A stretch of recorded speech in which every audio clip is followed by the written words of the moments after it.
سیاهنم الان دو راه زندگیم، از وقتی رفتی من دارم را فیلترها میخوابم.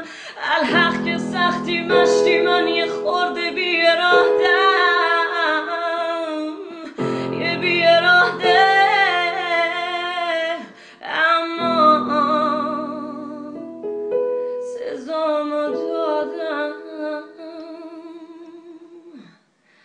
منم یه نفسیگار با عادتهای قدیم ندیم، چشم به در دیوار تو عالمای عجیب غریب. دلم گرفته باز از آدمای سگ نظیر، قلم میرقصه باز رو کاغذای خط خطی. خب حاجی زندگی همینه، گذشته ها گذشت و رفت بالایی کریمه.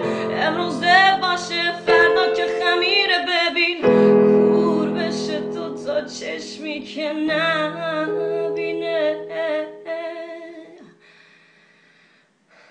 شیشه باز شکست رو دست، چیکه چیکه خون رو فرش، ریمل و سیاه و عشق، من بیده بی فکر و لش. نه من بدم نه تو، نه جب زدم نه خول، رو مغز من ندو، رو مغز من ندو.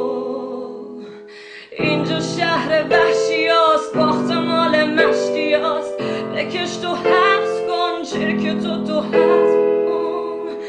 از این قبیله برو ها را دریده، حق تو پس بگیر، دنیا تو دست بگیر.